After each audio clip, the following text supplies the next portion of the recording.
What's important is not what we know, because they don't care what you know unless they know that you care. Now, of course, we all care. We're in healthcare, right? We're all in healthcare. We all went to school. We all chose this job. And it's easy to be in healthcare, right? It's easy.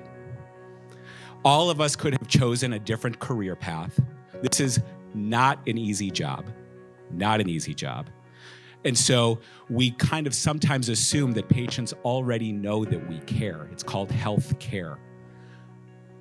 How can we give a little bit more of ourselves to really let them know that we're here with them? I was taught as an intensivist when I was training, you gotta separate yourself from the patients and the families. They're suffering. There's a lot of death, there's a lot of suffering, there's a lot of pain. And if you don't separate yourself and build this wall between you and the patient and the family, you're gonna go home and you're gonna be empty. You're gonna have empathy fatigue. So you need to do that. And I did it for a little while and it didn't work. And let me tell you why.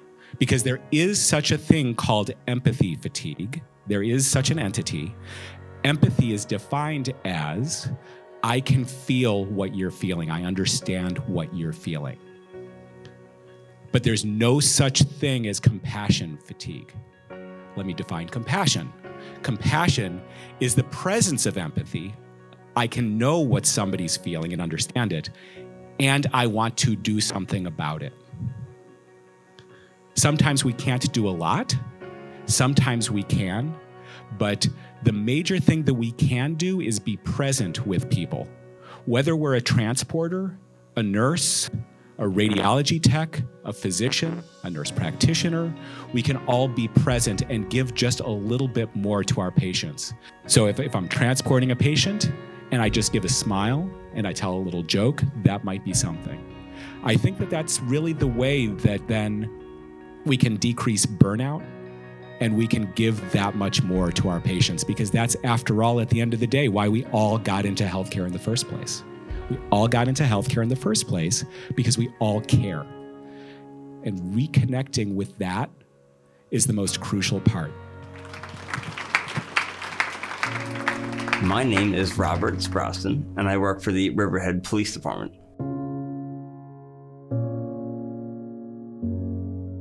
On the day of my accident, we got a call over the air that a pursuit was heading into our jurisdiction. And as I was lights and sirens responding that way, I went around the vehicle that was making a left.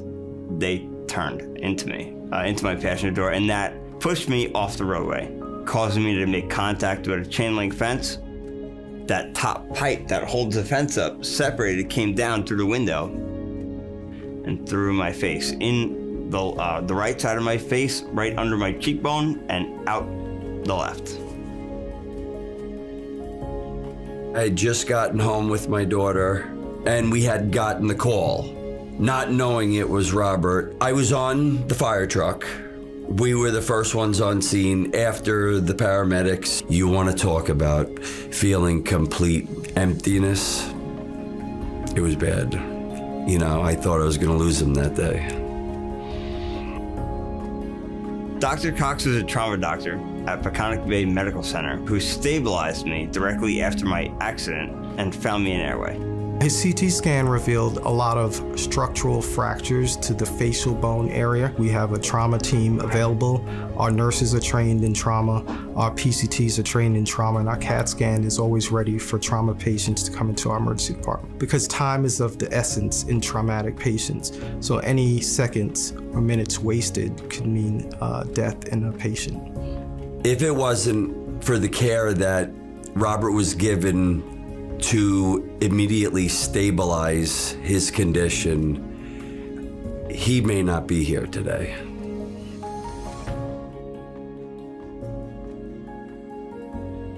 Today I feel great. I feel back to myself again.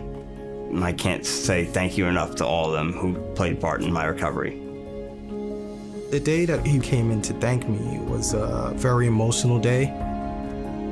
In emergency medicine, we often see people at their worst, and we don't see the outcomes. The emotions I was feeling that day when I had met Dr. Cox was just thankful to be standing there talking to him when it could have went so many other ways.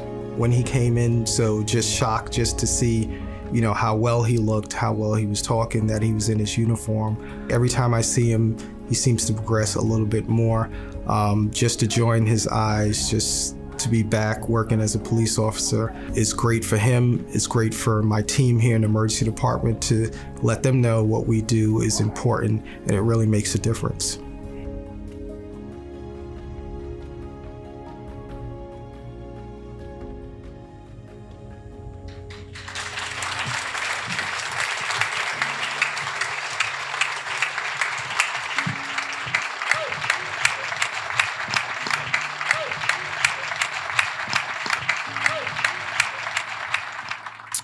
Hi, everyone.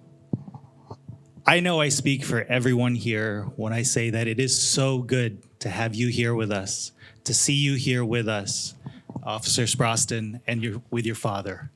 So thank you very much for coming. Thank you. Can you tell us a little bit about being an officer and what that means to you?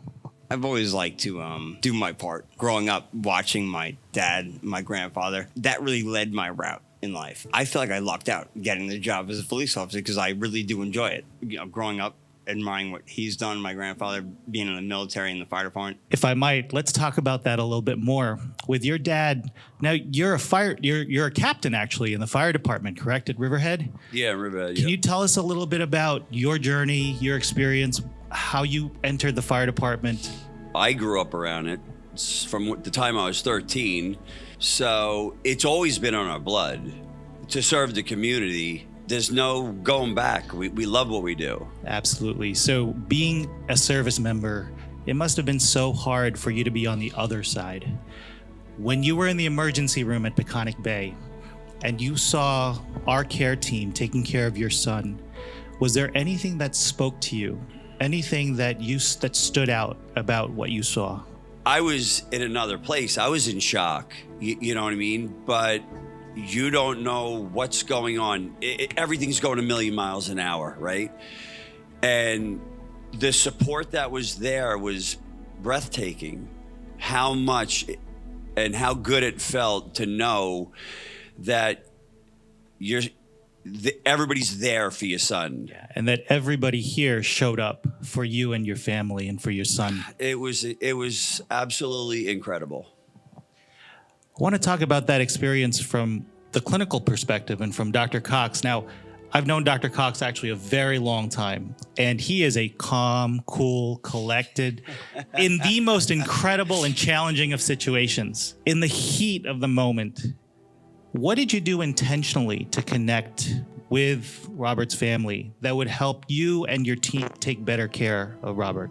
We heard the call coming on the radio, and when you hear a member of service from police, fire, EMS, one, you know there's going to be at least 100 people coming with that patient. So you got to get your team ready. You got to get prepared for the hysteria, which is about to hit your department.